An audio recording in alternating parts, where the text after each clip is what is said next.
Hello and welcome to Planet 40k. Today we're going to be probing into another faction within the 40k universe. So moving into the Space Wolves here. So we've actually put a poll up on our Patreon service voting on which battlefield role to begin with on our Space Wolves journey. And elites were actually voted as the ones to start with. So today we thought we'd begin with the Hounds of Morkai from the new Space Wolves Supplement. So these guys come in at a minimum unit of 5 and you can have up to 10 in total. So they're 5 power for the 5-man unit, or if you go over 5 men then it will cost you 10 power, and if you're doing points it's 22 points a man. So they come under the elite section within the supplement, which is quite a competitive area within the book. So going on to keywords, so they've got the core keyword, they're a Primaris, they've got the Phobos armor, they're a Reaver, Hounds of Morkai and an infantry. So some of those keywords will interact with some stratagems. Looking at their stats then, so they've got movement 6 inch, weapon skill 3+, ballistic skill 3+, strength 4, toughness 4, wounds 2, attacks 2, leadership 7 and a 3+ save. The pack leader has an extra attack and an extra leadership as standard with most sergeant type models. So the stats for the unit are quite standard, nothing really does stand out there. Going into rules and abilities, so they've got the Angels of Death rule. So as this is the first Space Wolves video in the series, I'm going to be going over this rule in a bit more detail, so feel free to skip ahead a minute or so if you already understand what the Angels of Death ability is, as it's quite a long-winded rule. So they start with And Thou Shalt Know No Fear, which is the first part of the Angels of Death, which basically allows all units within the detachment to ignore modifiers for combat attrition tests. Then you've got Bolter Discipline, which replaces the standard rapid fire rules, and instead you can make double the amount of shots if you're either of the following. So if you're at half range, or if you're an infantry and remain stationary, or if you're shooting with a Terminator or Biker. The third part of this rule is Shock Assault, which is in the fight phase, whether you were charged, did charge, or heroically intervened on this turn, then you're going to get an additional attack for each model in the unit. The next ability within this group is Combat Doctrines. So if all your units have the Adeptus Astartes keyword, then you gain the bonuses for each battle round. So during the first battle round you've got the Devastator Doctrine, which gives you an additional -1 AP modifier to all your heavy and grenade weapons for the battle round. The second battle rounds, the Tactical Doctrine is active, which improves the AP modifier by 1 for all rapid fire and assault weapons. Then the third battle round, you can select either of the two that I've just mentioned or use the Assault Doctrine, which improves the AP modifier of all pistol and melee weapons by 1. The fourth and fifth battle round you just use the Assault Doctrines. So the Space Wolves actually add to this Space Marine Doctrines ability with a personal touch, which is called Savage Fury. So any unmodified hit rolls of a 6 done in the Assault Doctrine will score an additional hit. Just know that any rules within the book that improve the AP of a weapon does not stack with this ability. So the example they give here is the Marine Codex has a warlord trait called the Storm of Fire, which is where on any 6s to wound, the AP will be modified by 1. So you can't stack these abilities with your combat doctrines. So that's the Angels of Death. Next they've got the Hunters Beyond Death, which is where the unit can ignore the Lookout Sir rule if they target a Psyker. Also, if you're targeting a Psyker, you gain a +1 to hit and a +1 to the weapon damage. Pretty tasty going against Psykers, hitting on 2s with an extra damage there. They've got the Runic Totems, which is the unit can only be selected as a target for an enemy psychic ability if they're the nearest unit. And also any wounds that they suffer from that psychic ability can be ignored on the roll of a 4+. Otherwise known as a Feel No Pain roll, but this is purely on psychic abilities only. Then finally they've got an aura called Morkai's Howl, which is very wolf themed here. This is where an enemy psyker that is within 18 inches of your unit must subtract 1 from their psychic tests, and if they're within 6 inches then they subtract 2 from the test. So these guys really hate Psykers. I mean, I'm not really that great with the 40k lore, so if someone could enlighten me to why they hate Psykers, then let me know in the comments below. Looking at additional rules from the main Space Marine Codex to add to this list of abilities, so they've got the Space Wolves Chapter Tactics from the Marine Codex, which is 2 rules within 1. So firstly, each time a model makes a melee attack, if it was charged, did charge or heroically intervene this turn, then they gain +1 to their hits roll. Secondly, all units can heroically intervene as if they were characters. They've also got they have headstrong, so this is if the unit does not contain a Wolfguard model, it must charge the closest enemy unit.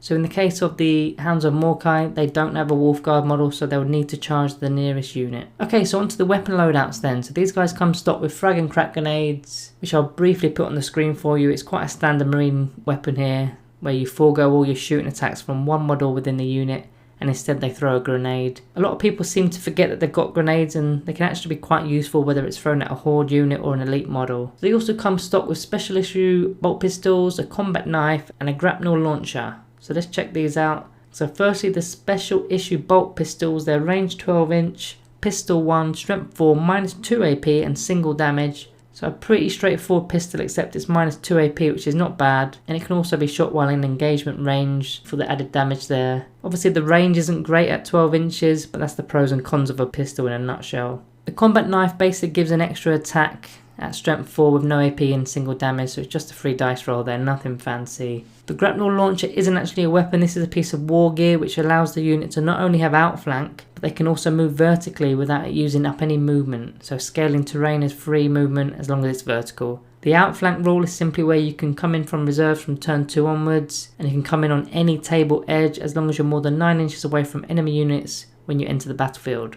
So these guys aren't really dishing out tons of damage, they're mainly your anti-psychers that score you points, I guess. So having a quick look at some stratagems for the unit then. I'll pick out a few that may work well with this type of unit. So firstly, you got the Cloaked by Storm. So as I just said, these guys might be just doing objectives or something, or maybe doing actions for your secondary, so they don't want to be seen. So for 2 CP, in the psychic phase, if you're within 6 inches of a friendly psyker, you could be a -1 to hit from your opponent's hit rolls that target your hounds. That will keep you a little bit safer, like I said, holding objectives and whatnot. But it's quite pricey at 2 command points, but could be really useful at given situations within the game. The next one's an option for 1 CP called the Thane of the Retinue, which gives your pack leader a special issue relic, and there's one in particular that may be useful called Morkai's Teeth Bolts, which turns his bolt pistol into a single shot weapon. All you need to do is hit the target, then they're marked with the Morkai, and for the rest of the battle round, any attacks against that marked unit will be able to reroll 1s to wound. So it's still a 12-inch range, but if you mark a priority target and let the rest of your army go for it,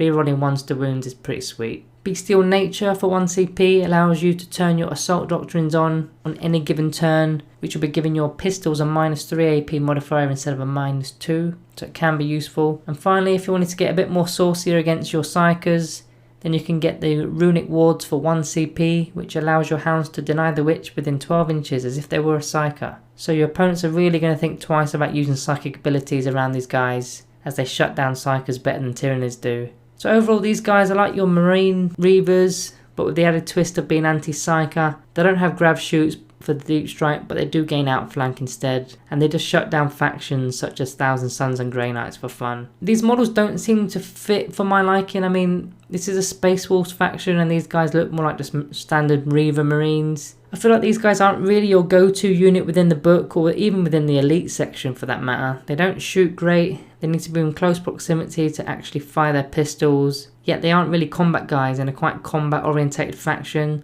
so getting close isn't a good idea. Their sole purpose is to shut down psychic heavy factions. Now psychic abilities aren't the be all and end all of most factions, and even the factions that do rely heavily on those psychic abilities could just be fought normally with guns and melee weapons. So I just don't see a real need for this unit. Most of the synergy within the book relates to combat, such as getting, re-rolling 1s to hit or getting +1 to hit, to wound and whatnot. It will still help them slightly, but if you want a unit that's going to fight, go and get a squad of Wolfen or some Blood Claws. Or if you want a cheap scoring unit for objectives, then go and get some more troops or some cheap Fenrisian Wolves. Or just get yourself a Wolfen Dreadnought. That's a bit more jack of all trades, and it's going to cost you 120 points. Then add 5 or 10 for the upgrades, whereas getting 5 of these Hounds is going to cost you 110 on its own. So as for the rating, I'm giving the Hounds of Morkai a Planet 40k rating of 2 out of 5.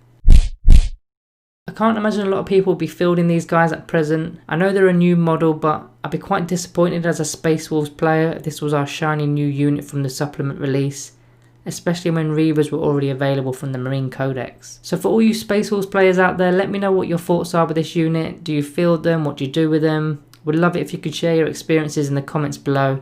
And if you agree or disagree with the rating, you'll have to let me know in the comments too. If you would like more Space Wolves reviews, then smash that thumbs up below. We usually deal with Necron reviews, and now we're venturing into Deathwatch and Space Wolves currently. So we are looking for your support as well, so hit that subscribe button too, not to miss out on any future videos. We're aiming to release 40k content every day, Monday to Friday, so hopefully you won't miss any of those Space Wolves videos. Thank you all for watching, and I'll see you in the next one.